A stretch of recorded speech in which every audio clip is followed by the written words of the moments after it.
ఈ సమయమందు దేవుని యొక్క వాక్యంలో నుంచి చదవబడినటువంటి మాట గమనించుదాము. ఒక ప్రముఖమైన మాట మనకి ఇక్కడ కనిపిస్తుంది. దానిని బట్టి మనము ప్రభు బలను సమీపించటానికి సిద్ధపడదాం. చూడండి, లూకా సువార్త 1:69 ఆయన తన ప్రజలకు దర్శనమిచ్చి వారికి విమోచన కలుగజేసెను.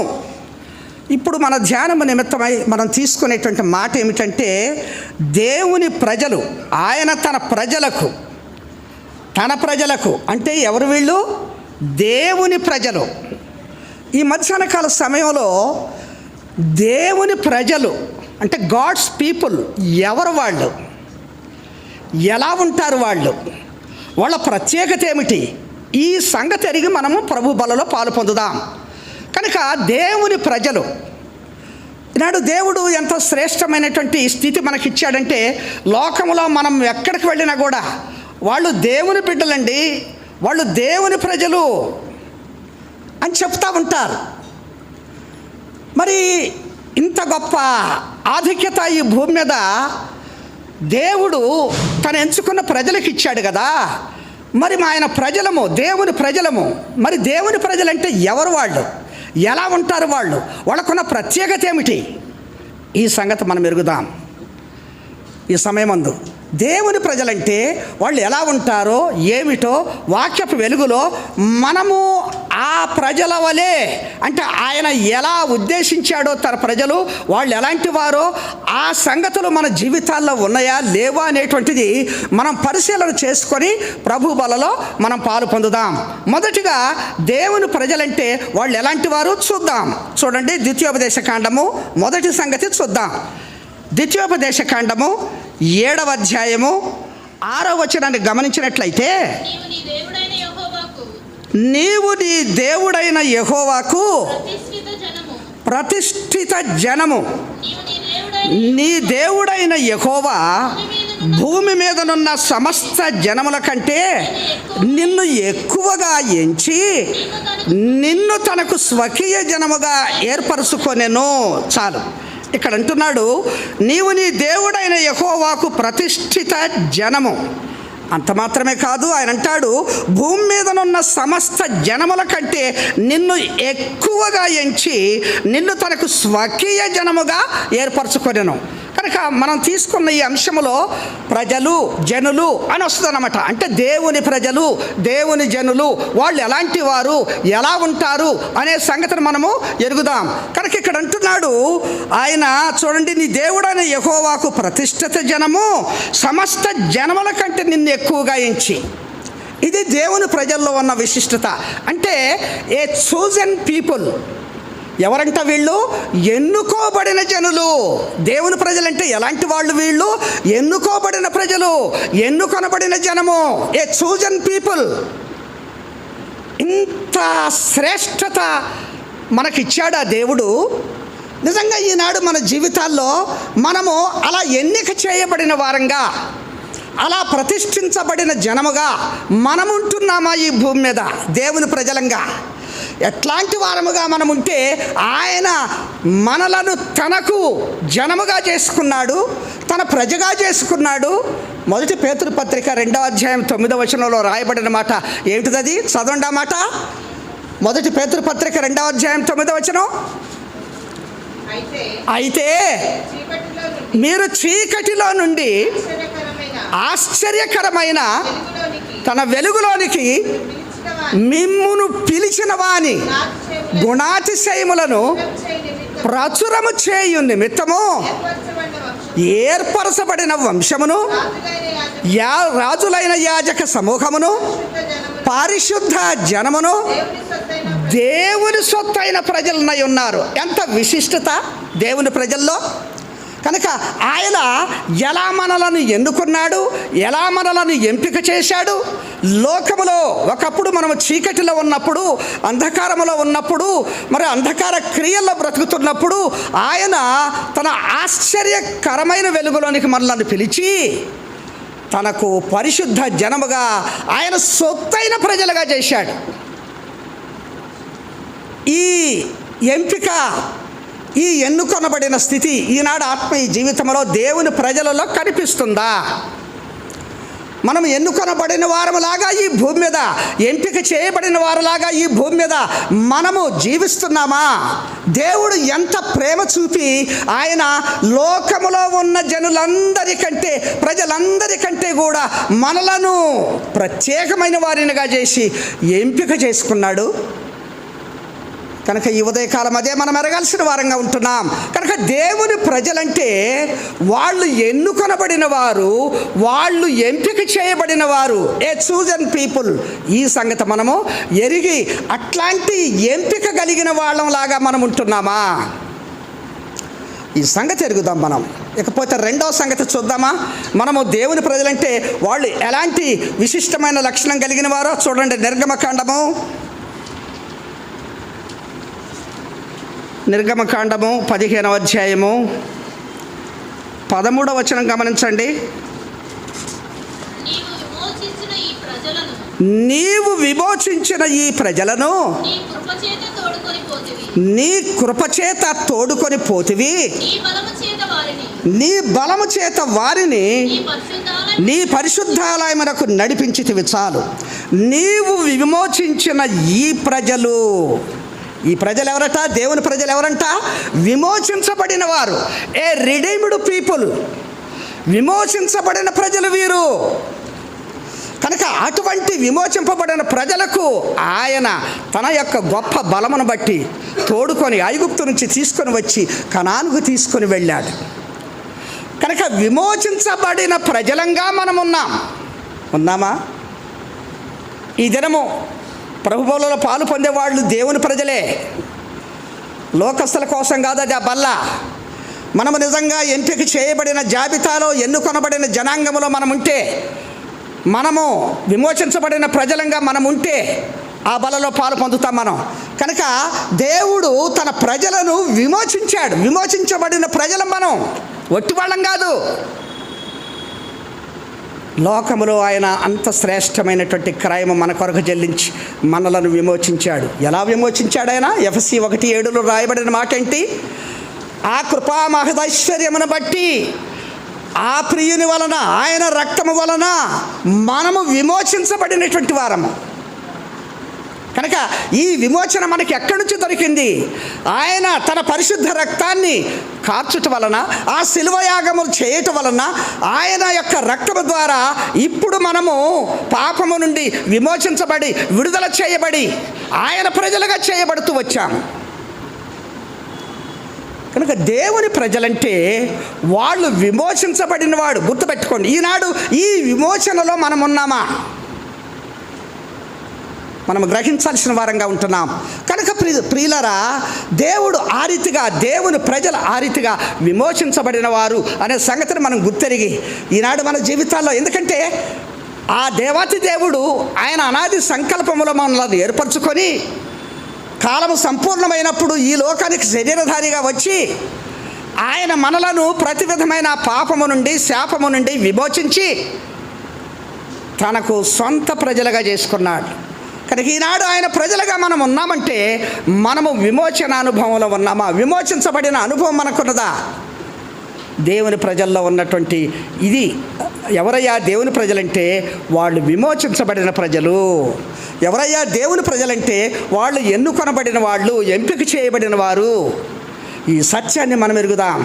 ఈ మధ్యాహ్న కాల సమయంలో ప్రభు బల్లకు వస్తున్న మన జీవితాల్లో మనం ఆషామాషిగా, అనాలోచనగా ఆ బలలో చేయి వేయటం కాదు, కానీ ఈ యోగ్యత, దేవుని ప్రజలోని పిలువబడే ఈ యోగ్యత, ఈ లక్షణాలను మనం కలిగి ఉన్నప్పుడే మనకు దొరుకుతుంది. అది ఆ సంగతి మనము ఎరిగినటువంటి వారంగా ఉందాం. కనుక దేవుని ప్రజలంటే విమోచించబడిన వారు అనే సంగతిని మనం చూస్తున్నాం. ఇక మూడవ సంగతి చూడండి. ద్వితీయోపదేశకాండము 14వ అధ్యాయము, ద్వితీయోపదేశకాండము 14వ అధ్యాయము 2వ వచనం గమనించండి. ఎలయనగా నీ దేవుడైన యెహోవాకు నీవు ప్రతిష్ఠిత జనము, మరియు యెహోవా భూమి మీదనున్న సమస్త జనములలో విశేషముగా తనకు స్వకీయ జనమగనట్లు నిన్ను ఏర్పరచుకొనును. చాలు. మూడవ సంగతి ఏంటంటే, యెహోవా భూమి మీదనున్న సమస్త జనములలో విశేషముగా తనకు స్వకీయ జనమగనట్లు. అంటే వీళ్ళు దేవుని ప్రజలంటే ఎవరంటే విశేషమైన జనము, ఏ పెక్యూలియర్ పీపుల్. ఒక ప్రత్యేకత, ఒక విశేషము దేవుని ప్రజల్లో ఉంటుంది. విశేషమైన జనముగా నిన్ను ఏర్పరచుకున్నాడంట. ఏమిటండి దేవుని ప్రజల్లో ఉండే విశేషము? దేవుని ప్రజల్లో ఉన్న విశేషం ఏమిటి? దయచేసి చూడండి. తీతు పత్రిక 2వ అధ్యాయము 14వ వచనం గమనించండి. ఆ విశేషం ఏంటో కనపడుద్ది. తీతు పత్రిక 2వ అధ్యాయము 14వ వచనం.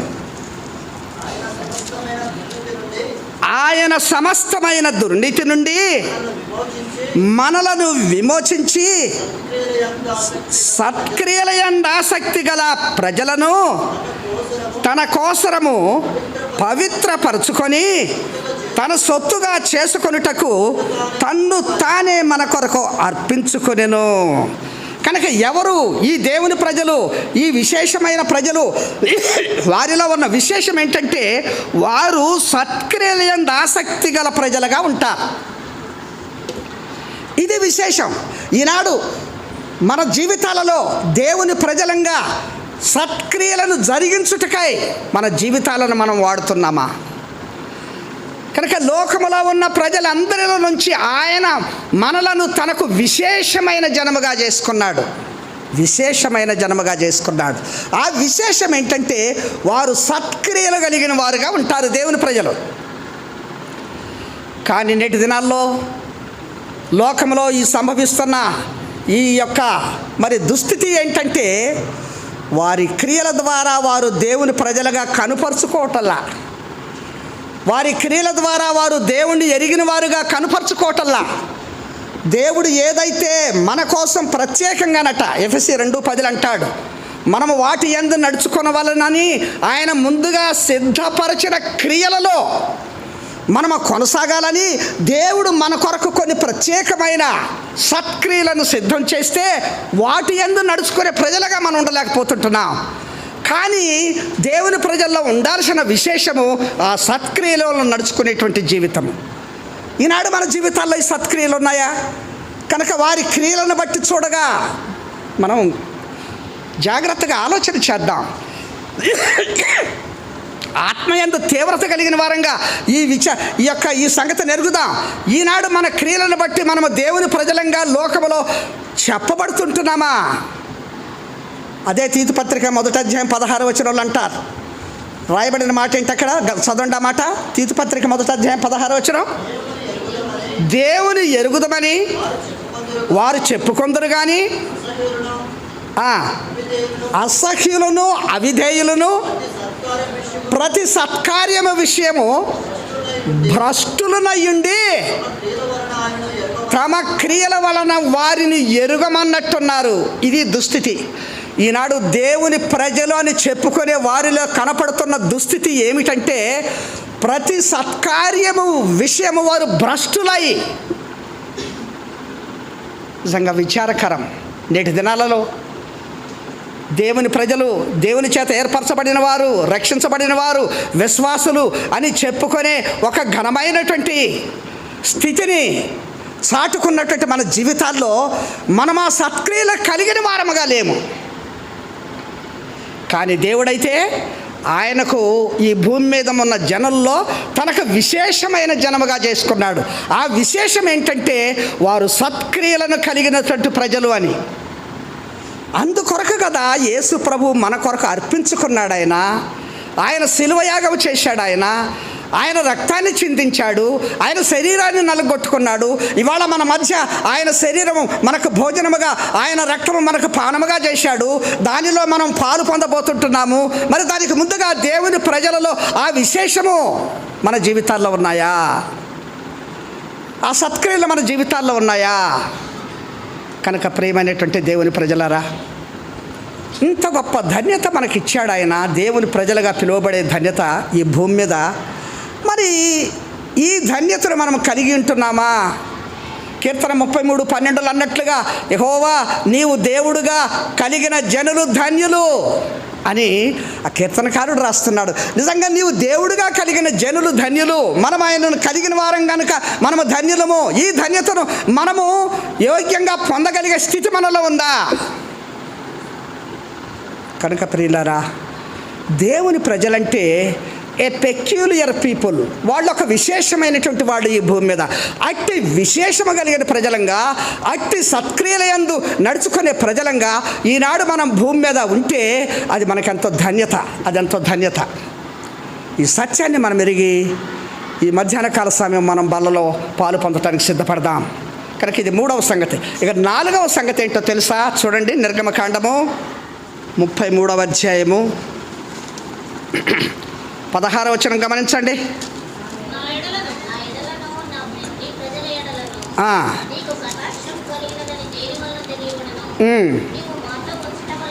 కదా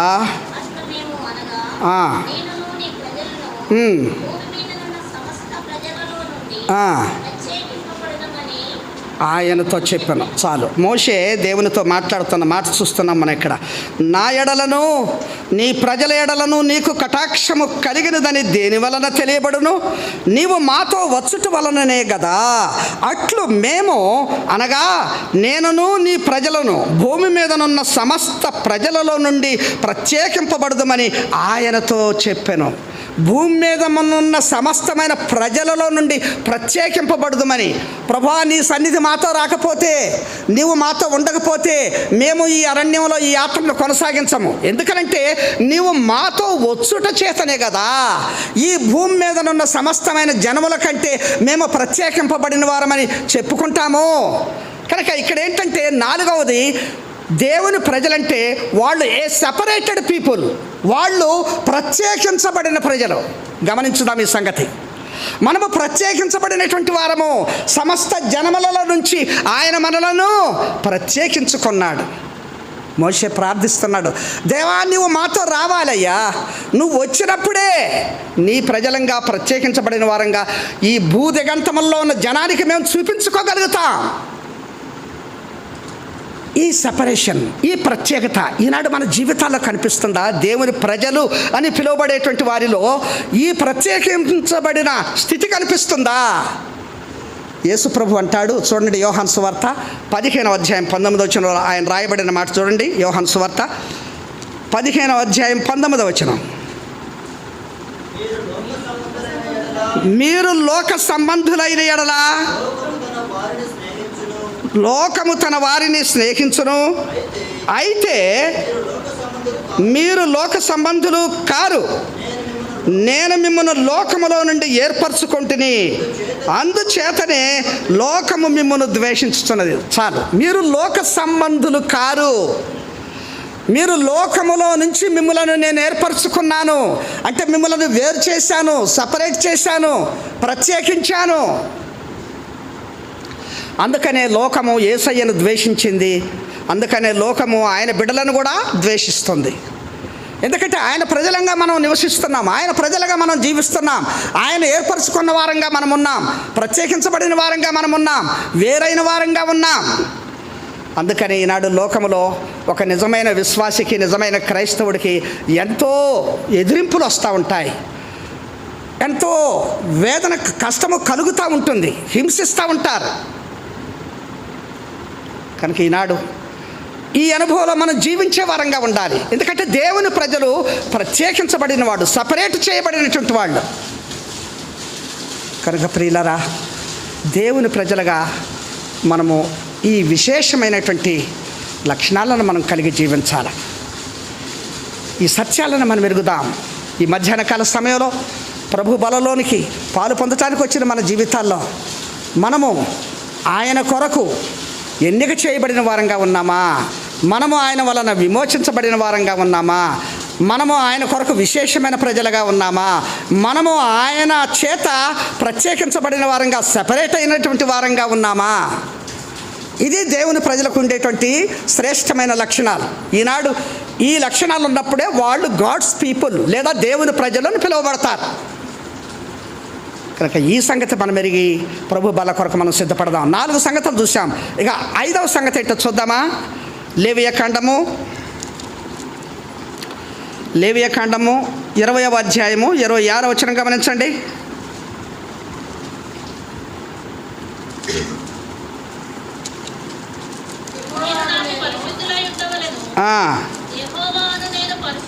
యెహోవాను నేను పరిశుద్ధుడను, మీరు నా వారయుండునట్లు అన్యజనులలో నుండి మిమ్మల్ని వేరుపరచితిని. యెహోవాను నేను పరిశుద్ధుడను అంటే దేవుడు పరిశుద్ధుడైనప్పుడు దేవుని ప్రజలు కూడా పరిశుద్ధంగా ఉండాలి. ఏ హోలీ పీపుల్, దేవుని ప్రజలంటే ఎవరు? ఏ హోలీ పీపుల్, పరిశుద్ధమైన జనాంగము, పరిశుద్ధమైన ప్రజలు. ఎందుకంటే మన దేవుడు పరిశుద్ధుడు కనుక మనమును పరిశుద్ధులంగా ఉండాలి. ఈ పరిశుద్ధత అనేది దేవుని ప్రజలకు ఉండాల్సిన అతి శ్రేష్టమైన అతి ముఖ్యమైన లక్షణం. ఈ సంగతి తిరుగుదాం. ఎందుకంటే దేవుని గ్రంథంలో పరిశుద్ధతకు ఇచ్చిన ప్రాముఖ్యత మరి దేనికి లేదు. మనకున్నటువంటి బైబిల్ గ్రంథంలోని 66 పుస్తకాల్లో కూడా ఎక్కడికి వెళ్ళినా కూడా దేవుని యొక్క పరిశుద్ధత మనకు కనిపిస్తూ ఉంటుంది. దేవుని ప్రజలలో ఇట్టి పరిశుద్ధత మనకు ఉండాలి. అందుకనే ఆ మాట ఎక్కువగా అధికంగా బైబిల్ గ్రంథంలో ఉన్నట్టుగా మనం చూస్తాం. పరిశుద్ధమైనటువంటి పరిశుద్ధ అనే మాట. ప్రియులారా, ఈ సత్యం మనం ఎరగాల. దేవుని ప్రజలము మనం ఎప్పుడు పరిశుద్ధతను కాపాడుకునే వరంగా ఉండాలి. పరిశుద్ధత అంటే ఏంటి? కొంతమందికి ఏంటండి పరిశుద్ధత, దానికి నిర్వచనం ఏంటి అంటారు. ఈ భూమి మీద దేవుని ప్రజలైన వారు ఆయనకి ఇష్టము కాని క్రియలు చేయకుండా ఉండటమే పరిశుద్ధత. ఒక మాట చెప్పాలంటే మనకు సులభంగా గ్రాహ్యం అవటానికి, సులభంగా అర్థం అవటానికి దేవుని ప్రజలలో పరిశుద్ధత ఏమిటంటే, దేవుడు ఈ భూమి మీద నీలో నాలో ఏదైతే ఇష్టపడడో, ఆయనకి ఏదైతే ఇష్టం కాని క్రియలుంటాయో, ఏదైతే ఇష్టం కాని ప్రవర్తన ఉంటుందో, ఏదైతే ఇష్టం కాని పనులుంటాయో వాటిని మనము కలిగి ఉండకుండా, వాటిని చేయకుండా ఉండటమే పరిశుద్ధత. అట్టి పరిశుద్ధ జీవితం ఈనాడు మన జీవితాల్లో ఉందా? ఆయన ప్రజలు పరిశుద్ధులుగా ఉండాలి. ఆయన పరిశుద్ధుడు. అందుకనే 1 పేతురు పత్రిక 1వ అధ్యాయం 15వ వచనం రాయబడిన మాట చూడండి. 1 పేతురు, నేను పరిశుద్ధుడనై ఉన్నాను గనుక మీరును పరిశుద్ధులై ఉండుడని వ్రాయబడి ఉన్నది కాగా, మీరు విధేయులకు పిల్లలై మీ పూర్వపు అజ్ఞాన దశలో మీకుండిన ఆశలను అనుసరించి ప్రవర్తింపక, మిమ్మును పిలిచిన వాడు పరిశుద్ధుడై ఉన్న ప్రకారము మీరును సమస్త ప్రవర్తన యందు పరిశుద్ధులయ్యుండుడి. మీ పూర్వపు అజ్ఞాన దశలో మీకుండిన ఆశలను అనుసరించి ప్రవర్తింపక, మిమ్మును పిలిచిన వాడు పరిశుద్ధుడై ఉన్న ప్రకారము మీరును సమస్త ప్రవర్తన యందు పరిశుద్ధులయ్యుండుడి. ఇది దేవుడు మన జీవితాల్లో కోరుకుంటున్నటువంటి ఈ సంగతి. కనుక మన జీవితాలను మనము పరిశుద్ధతతో చూసుకోవాలి. అతి శ్రేష్టమైన విధానంలో మన పితరులైన వాళ్ళ పరిశుద్ధతను కాపాడుకున్న దానిలో ఒక దృష్టాంతము మనము దానియేలును చూడవచ్చు, అటు యోసేపును చూడవచ్చు. అన్య దేశంలో వాళ్ళు బానిసలుగా ఉన్నప్పుడు, పరాయి దేశంలో వాళ్ళు మరి ఎంతో మరి ఒక కించపరచబడే హీనమైన స్థితిలో వాళ్ళు అక్కడ దాసులుగా ఉన్నప్పుడు ఆ దేశాలనే కదిలించగలిగినటువంటి స్థాయిని వాళ్ళు చేరుకోగలగటానికి కారణం ఏంటంటే వారు పరిశుద్ధంగా జీవించారు. యోసేపు ఐగుప్తులో, దానియేలు మరి ఆ యొక్క బబులోనులో వాళ్ళు ఎంతగా పరిశుద్ధతను కాపాడుకున్నారు. ఒక దాసులు ఆ దేశాన్ని ఏలికలుగా చేశాడు దేవుడు. ఎందుకని? దేవుని యొక్క సుగుణాలు వాళ్ళు కలిగి జీవించారు. దేవుని యొక్క పరిశుద్ధతను వాళ్ళు కూడా కలిగి వారి పరిశుద్ధ జీవితాన్ని కాపాడుకున్నారు. కనుకనే దేవుడు వారిని హెచ్చించాడు. ఈనాడు మానవ జీవితంలో మనం ఆయన ప్రజలుగా చేయబడిన తర్వాత మన పరిశుద్ధతను మనం కాపాడుకుంటున్నప్పుడు దేవుడు తగిన సమయమందు వారిని హెచ్చించి వెలుగులోనికి తీసుకొని వస్తాడు. కనుక దేవుని ప్రజలమైన మనము పరిశుద్ధ జీవితం కలిగి జీవించాలి. లోకంలో ఎలా పడితే అలా తినటానికి కానీ, త్రాగటానికి కానీ, చూడటానికి కానీ, కలిసి సహవాసం స్నేహం చేయటానికి కానీ వీలు లేదు. దేవుని ప్రజలు ఒక విశిష్టమైన వారు, విశేషమైన వారు, అన్నిటికి మించి పరిశుద్ధత కలిగిన వారు. కనుక ఇట్టి పరిశుద్ధత దేవునికి ఉన్న ఆ సుగుణాన్ని మనము కూడా కలిగి జీవించే వారంగా ఉండాలి. వారే దేవుని ప్రజలు. దేవుని ప్రజలంటే పరిశుద్ధత కలిగిన వారు, ఏ హోలీ పీపుల్. ఈ సంగతి మనం ఎరుగుదాం ఈ మధ్యాహ్న కాల సమయంలో. ఇకపోతే 6వ సంగతి చూద్దాం. దేవుని ప్రజలంటే వాళ్ళు ఎలా ఉంటారో చూద్దాం. ద్వితీయోపదేశ కాండము 33వ అధ్యాయము 29వ వచనం గమనించండి. ఇశ్రాయేలు, నీ భాగ్యం ఎంత గొప్పది, యెహోవా రక్షించిన నిన్ను పోలిన వాడెవడు, ఆయన నీకు సహాయకరమైన కేడము, నీకు ఔన్నత్యమును కలిగించు ఖడ్గము, నీ శత్రువులు నీకు లోబడినట్లుగా వారు వేషం వేయుదురు. ఇక్కడ అంటున్నాడు మొదటి 2 మాటల్లోనే, ఇశ్రాయేలు నీ భాగ్యం ఎంత గొప్పది, యెహోవా రక్షించిన నిన్ను పోలిన వాడెవడు. ఈ మాటల్లో మనకేమి ధ్వనిస్తుందనంటే ఒక పరిపూర్ణమైన సంతోషము, ఆనందము కనిపిస్తుంది మనకు. అందుకని అంటారు, లోకంలో అనేక మంది ఒక మంచి స్థితిలో జీవిస్తున్నప్పుడు, సౌఖ్యంగా, సుఖంగా, సంతోషంగా, ఐశ్వర్యవంతంగా జీవిస్తున్నప్పుడు ఏమంటారు జనులు? ఆహా, అతని భాగ్యం ఎంత గొప్పది, వాళ్ళు ఎంత భాగ్యవంతులు. అంటే ఏంటి అంటే వాళ్ళలో సుఖ సంతోషాలు పెళ్ళుబుకుతున్నాయి. అందుకని అంటాడు, ఇశ్రాయేలు నీ భాగ్యం ఎంత గొప్పది. కనుక అక్కడ ఆ మాట ఎంత శ్రేష్టంగా ఉందంటే, యెహోవా రక్షించిన నిన్ను పోలిన వాడెవడు. కనుక దేవుడే రక్షించినప్పుడు నీ పోలిక ఇంకెవరికి ఉంటుంది? నీ భాగ్యం ఎంత గొప్పది అంటే ఇందులో మనకేం ధ్వనిస్తుందంటే సంతోషము. దేవుని ప్రజలంటే ఏ హ్యాపీ పీపుల్, వారెప్పుడు సంతోషంగా ఉండేవాళ్ళు అని అర్థం.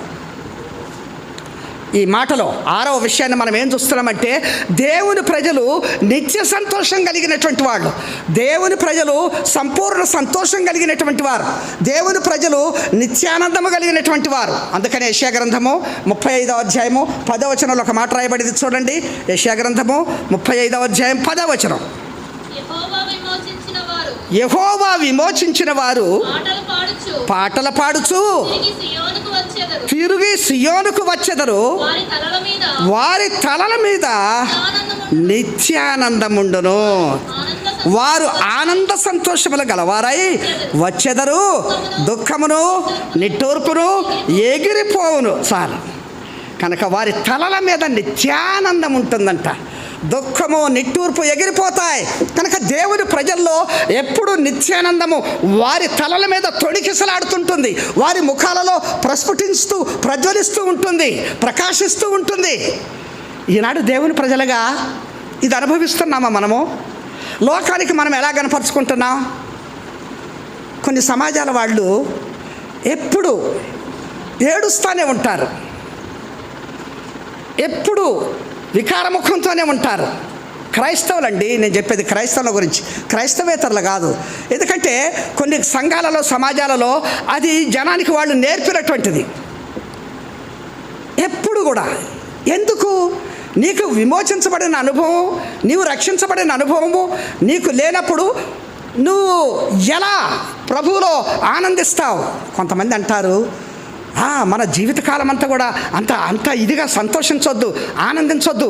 మనం ఎప్పుడు కూడా ప్రభువా నేను పాపిని అని ఒప్పుకుంటూనే ఉండాలా, ఏడుస్తూనే ఉండాలా అని చెప్పి బోధలు చేసేవాళ్ళు కూడా ఉన్నారు. ఈ దినాల్లో చాలామంది క్రైస్తవ బోధకులు కొన్ని డినామినేషన్స్లో ఇటువంటి తప్పుడు బోధ చేసి ఆ సంఘంలో, ఆ సమాజంలో ఎప్పుడు వాళ్ళలో సంతోషం చూసేటట్టుగా చూడడం. ఇంతెందుకు, నేనే దానికి సాక్షిని. ఎందుకంటే మా అత్తమామలు లేమన్స్ ఫెలోషిప్ బ్యాక్గ్రౌండ్ నుంచి వచ్చిన వాళ్ళు. కొత్తగా పెళ్ళైన దినాలలో నా భార్య కూడా లేమన్స్ ఫెలోషిప్ నుంచే, చాలా పటిష్టమైనటువంటి విశ్వాసి. లేమన్స్ ఫెలోషిప్లో నా భార్య ఎంత పటిష్టమైన విశ్వాసం అంటే, లేమన్స్ ఫెలోషిప్ తప్ప ఈ భూమి మీద ఏ సంఘాన్ని కూడా సరి అయిన సంఘంగా ఒప్పుకోదు ఆమె.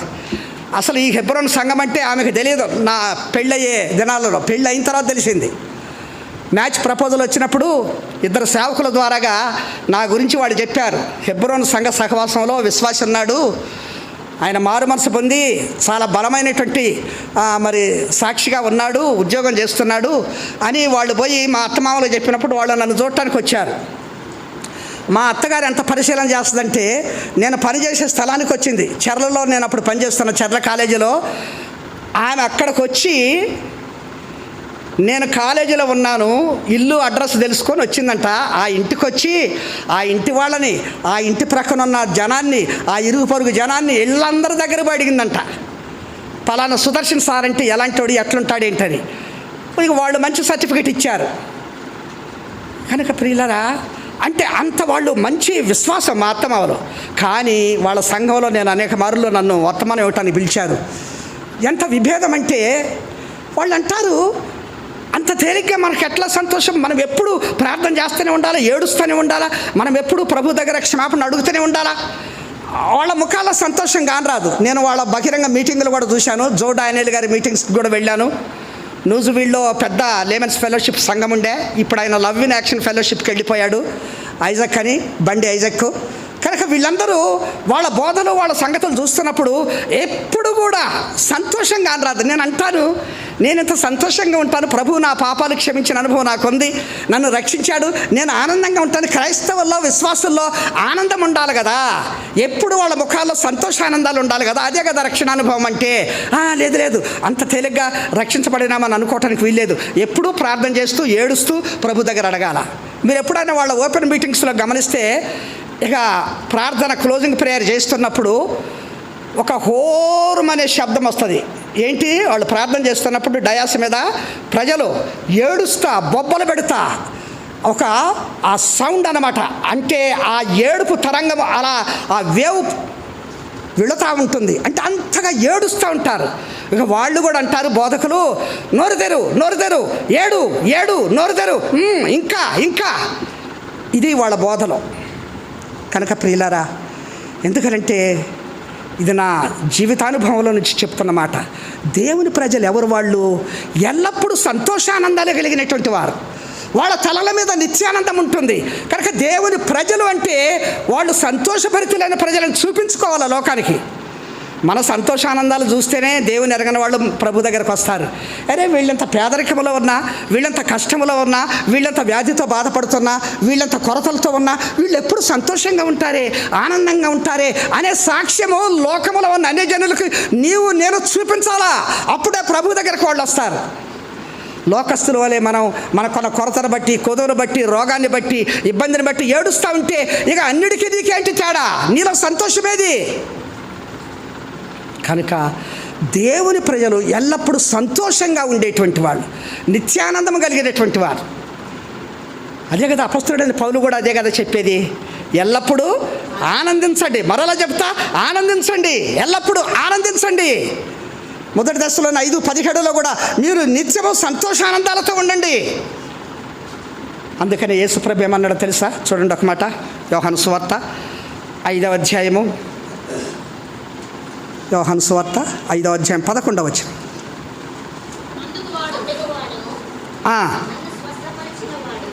15వ అధ్యాయము 11వ వచనం యోహాను సువార్త.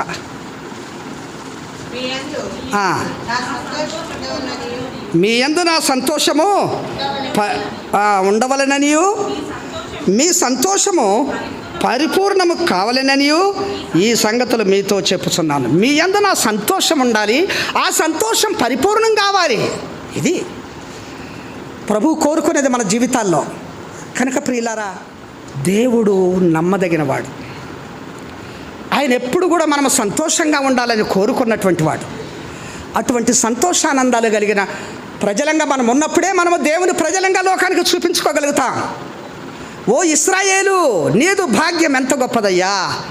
యెహోవా విమోచించిన నిన్ను పోలిన వాడెవడు ఈ భూమి మీద? ఇంత గొప్ప ధన్యత ఇచ్చి ఆ దేవుడు మనల్ని అలా విమోచించి మన తలల మీద నిత్యానందం ఉంచి నిత్యము సంతోషభరితులుగా చేసిన ఆ దేవుని ప్రజలంగా మనము నిత్యము సంతోషించే వారంగా ఉందాం. కనుక ఇది లోకములో ఉన్న జనానికి మనకు తేడా. ఒక పెద్ద యజమానుడు ఉన్నాడు. ఆ యజమాని ఇంటి ముందరే ఒక గుడిసెవాడు ఉన్నాడు. ఆ ఇంట్లో ఎక్కువగా పనికి అతని భార్య పోతుంది, వాళ్ళ పని చేస్తూ ఉంటాడు. వాళ్ళకి నిత్యము రోజువారీ కూలి వస్తేనే ఆ దినం పూట గడుస్తుంది.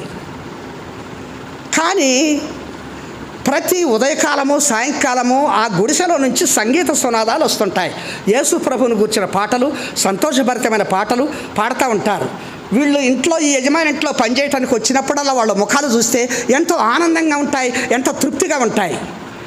ఈ యజమానుడికి డౌటు, నాకింత ఆస్తి ఉంది, కారు ఉంది, బంగళాలు ఉన్నాయి, ఎన్ని ఉన్నాయి, నా పని వాళ్ళు ఉన్నారు, నా దగ్గర పనిచేసే వాళ్ళు వీళ్ళు, నేను రోజువారీ కూలిస్తేనే వాళ్ళు కొనుక్కొచ్చుకొని తిని పూట గడుపుతారు, వీళ్ళు ఇంత సంతోషంగా ఉంటున్నారు ఏంటబ్బా, ఈ ఆనందం ఏంటి, ఈ సంతోషం ఏంటి అని చెప్పి ఒక రోజున రోజువారీ కూలి ఆ యొక్క 20 రూపాయలు ఇవ్వటానికి బదులుగా 100 రూపాయల నోటు ఇచ్చాడట. ఎందుకో మిమ్మల్ని చూస్తే నాకు ఇవ్వాలనిపిస్తుంది, 100 రూపాయలు తీసుకొని వెళ్ళండి, సంతోషంగా మంచిగా మీరు మీ పూట గడుపుకోండానంటే, వీళ్ళ జీవితంలో 100 రూపాయల నోటు ఎప్పుడు చూసినోళ్ళు కాదు, ఎప్పుడు 10, 20, 30 చూసినోళ్ళు కాదు. 100 రూపాయల కాగితం చేతికి వచ్చేసరికి వీళ్ళ ఒక రకంగా ఆశ్చర్యం వేసింది. ఇక ఇంటికి పోయినారు. ఇప్పుడు వాళ్ళ ధ్యాస 100 రూపాయల మీద పడ్డది. ఏదో 20 రూపాయలు పెట్టి కొనుక్కొని వచ్చి చక్కగా తిని ఆ గృహకుడికి పెట్టుకొని ఒక పాట పాడి వాక్యం చదువుకొని ప్రార్థన చేసుకొని సంతోషంగా పడుకునేవాళ్ళు. వీడు అనుకుంటాడు యజమాని ఇంట్లో నుండి ఎప్పట్లాగానే రోజులాగా సంగీతాలు పాటలు వస్తాయి వీళ్ళ ఇంట్లో నుంచి, వింటాను నేను, వీళ్ళ సంతోషం ఇంకా అధికంగా ఉంటుంది కనుక ఇంకా మంచి ఘనంగా పాడతారేమో ఆనందంగా అనుకుంటాడు. కానీ వీళ్ళు ఇంటికి పోయిన దగ్గర నుంచి ఈ 100 రూపాయల మీద శ్రద్ధను బట్టి దీన్ని ఎక్కడ దాచుకోవాలో దాయాలని చెప్పేసి దాన్ని దానిలోనే వీళ్ళు తాపత్రయపడుతున్నారు. కాసేపు చూరులో పెట్టో, కాసేపు డబ్బాలో పెట్టో, కాసేపు అక్కడ పెట్టో, ఇక్కడ పెట్టో, ఈ 100 రూపాయలు దాచుకోవటానికి నానా యాతన పడి ఆ రోజున గృహకూడి కూడా పోగొట్టుకున్నారు. పాటలు లేవు, సంగీతం లేదు, సంతోషం లేదు. ఇక తెల్లవారులో వాళ్ళకి అదే అయింది. ఉదయకాలపు సంతోషం లేదు, సంగీతం లేదు, రాత్రికాలపు సంగీతం లేదు. తెల్లవారింది, వచ్చింది యజమాని దగ్గరికి పనికి వచ్చారు. ఈడు ఆశ్చర్యపోతున్నాడు, అరే ఈరోజు ఇంకెక్కువ సంతోషిస్తారు 100 రూపాయలు దొరికినందుకు అనుకొని, ఏంటి మీ సంగతి, నీకు నేను ఎక్కువ డబ్బులు ఇచ్చాను కదా, ఇంకా సంతోషంగా బాగా పాడతారని అనుకుంటే మరి అసలు ఏం పాటలు లేవు, ఏమీ లేదని అంటే, అయ్యా దేవుడు మాకిచ్చిన దానిలోనే మేము తృప్తిగా బ్రతికి నిత్యం సంతోషంగా ఆనందంగా ఉంటున్నాం. కానీ మీరు మా మీద దయదలిసి మాకు 100 రూపాయలు ఇస్తే ఆ 100 రూపాయలను భద్రం చేసుకోవటానికి, దాచుకోవటానికి తాపత్రయపడి మేము అసలు దేవుని వాక్యము, పాటలు, మాటలే మర్చిపోయాము. రాత్రంతా మాకు దీన్ని దాచుకునే దాంట్లోనే దిగులు పడ్డాము. అందుకని మా సంతోషాన్ని పోగొట్టే ఈ 100 రూపాయలు మాకొద్దు సార్, ఇదిగో తీసుకోండి అని ఆ 100 రూపాయలు ఆయన చేతుల్లోనే పెట్టారు. మేము సంతోషంగా బ్రతుకుతున్నాం, మాకున్న కలవగంజిలో తాగి మేము దేవునిలో నిత్యం సంతోషిస్తున్నాం, మాకు ఈ ఆనందం, ఈ సంతోషం కావాలి, కానీ మా సంతోషాన్ని పోగొట్టే ఈ డబ్బు మాకు అక్కర్లేదు, మీరే తీసుకోండి అని ఇచ్చేశాడు. అప్పుడు ఆ యజమాని అవాక్కైపోయాడు. అంటే వాడి జీవితంలో ఇటువంటి ఆనందం అనుభవించలేకపోతున్నాడు. ఎందుకని ప్రతిదినము ఆస్తులు కూడబెట్టే దాంట్లో, వ్యాపారాన్ని పెంచుకునే దాంట్లో, బంగారము డబ్బు సంపాదించుకునే యావలో వీడికి ఆ సంతోషమే లేదా, ఈ కుటుంబంలో ఆనందమే లేదా. ఈనాడు లోకంలో చాలామంది ఇలాంటి వాళ్ళు సంతోష ఆనందాలు లేని ప్రజలుగా జీవిస్తున్నారు. కానీ దేవుని కృప మనకెంత సంతోషాన్ని ఇస్తుంది. ఈనాడు మనమున్న స్థితిలో మనము సంతోషానందాలు కలిగి జీవించే ప్రజలంగా మనం ఉన్నామంటే దేవుడు మనకెంత ధన్యత ఇచ్చాడు. ఇవాళ దేవుని ప్రజలంగా మనము ఇటువంటి నిత్య సంతోషానందాలు కలిగిన వారంగా మనం ఉంటున్నామా? కనుక ప్రియులరా, అటువంటి సంతోషానందాలతో మనం జీవించుదాం. ఎందుకంటే మనకి ఏవైనా కొరతలు కొదువులు ఉండొచ్చు. నా జీవితంలో నేను మారు మనసు పొందకముందు నాకు సంతోషం ఉండేది కాదు, ఆనందం ఉండేది కాదు, ఎప్పుడు ఏడుస్తూ ఉండేవాడిని. కారణం ఏంటంటే నాకు వచ్చిన స్మాల్ పాక్స్ని బట్టి, నా కాళ్ళు చేతులు అంగవైకల్యం వచ్చినప్పుడు, నా కంటి చూపు పోయినప్పుడు, నేనంతా ఎవరికి ఇష్టం కాని వాళ్ళలాగా ఉన్నప్పుడు, నా తోటి వాళ్ళు నాతో కలిసి సంతోషంగా ఆడుతున్నప్పుడు నేను ఎప్పుడు కూడా నన్ను ఎవరూ చేర్చుకోవట్లేదు, నా వికారమైన ఈ ఆకారానికి నన్ను ఎవరు ఇష్టపట్టలేదు, దేవుడు నాకు ఎందుకు ఇచ్చాడు ఈ స్థితి, అందరిలాగా నేను ఎందుకు బాగుపడలేకపోయినా ఈ స్మాల్ పాక్స్ నుంచి అని నేను ఎప్పుడు ఏడ్చేవాడిని. నేను పడకలో సైలెంట్గా ఏడుస్తూ పడక తడిచేది. ఎందుకంటే లేస్తే ఎగుడు దిగుడు నడకతో, ఎందుకంటే మంచిగా ఉన్న దినాలు నాకు గుర్తే. నేను బాలుడిగా ఉన్నప్పుడు, నేను అన్నీ బాగా ఉన్నప్పుడు, ఆరోగ్యంగా అందరితో ఆడిన ఆ జ్ఞాపకాలు నాకు ఉన్నాయి. మసూస్ వచ్చిన తర్వాత, ఈ యొక్క అవిటితనం వచ్చిన తర్వాత నేను ఇబ్బంది పడతా ఉంటే నాకు దుఃఖము, ఎప్పుడూ నాకు సంతోషం ఉండేది కాదు. అయితే మారు మనసు పొందిన తర్వాత, ప్రభువు నా రక్షకుడుగా నేను ఎరిగిన తర్వాత నేను పొందిన ఆనందము ఇప్పటికీ కూడా నాకు ఈ అంగవైకల్యం, ఈ లోటును నాకుందని నేనైతే అనుకోను. నాకు ఆ ఫీలింగ్ ఉండదు. నన్ను చూసిన ఎదుటి వాళ్ళు అనుకుంటారేమో కానీ. ఎందుకని దేవుని ప్రజల్లో ఏ కొరత ఉన్నా, కొదువున్నా, ఆ రక్షణ, ఆ యొక్క విమోచన మన జీవితాల్లో మనం కలిగి ఉంటే, ఆ ప్రభువు మన హృదయాల్లో ఉంటే ఆ ఆనందం వేరు, ఆ సంతోషం వేరు. ఈనాడు నా జీవితంలో అటువంటి సంతోషాన్ని నేను అనుభవిస్తున్నాను. ఉందా దేవుని ప్రజలుగా మన జీవితాల్లో ఈనాడు ఈ సంతోషం మనకుందా? ఉద్యోగం లేదనే దుఃఖము, వివాహం కాలేదనే దుఃఖము, రోగం నయం కాలేదనే దుఃఖము, లేదా భర్త భార్య పిల్లలు మరి ఈ లోకాన్ని విడిచిపెట్టిపోయారనే దుఃఖము, ఒంటరిగా ఉన్నాననే దుఃఖము, రకరకాలైనటువంటి భేద స్థితి, దరిద్ర స్థితి, కొదువులు కొరతలున్న ఈ జీవితాల్లో మనము వాటిని బట్టి దుఃఖంతో ఏడుస్తున్నామా? అయితే రక్షించబడిన అనుభవం అంటే ఇవన్నీ మన ఏమి చెయ్యం. కనుక మనము అటువంటి అనుభవం కలిగిన వారంగా, ఎందుకంటే దేవుడు తన ప్రజలను సంతోషానందాలు కలిగిన వారిగా చేశాడు. వారి తలల మీద నిత్య ఆనందం ఉంటుంది. ఓ ఇశ్రాయేలు, నీ భాగ్యం ఎంత గొప్పది! ఇటువంటి భాగ్యాన్ని నీవు నీ జీవితంలో, నా జీవితంలో మనం అనుభవిస్తున్నామా? భాగ్యవంతులు మనం చెప్పుకుంటున్నామా? కనుక ప్రియులారా, దేవుని ప్రజలంటే వాళ్ళు సంతోషభరితులైన వాళ్ళు, సంతోషానందాలు కలిగిన వారు, వారు నిత్యానందం కలిగినటువంటి వారు, ఏ హ్యాపీ పీపుల్. ఇది 6వ సంగతిగా మనం చూసాం. చివరిగా ఇంకొకటి చూసి నేను ముగిస్తాను. ఒకే మాట చూడండి, గలతీ పత్రిక 3వ అధ్యాయము 26వ వచనం గమనించండి.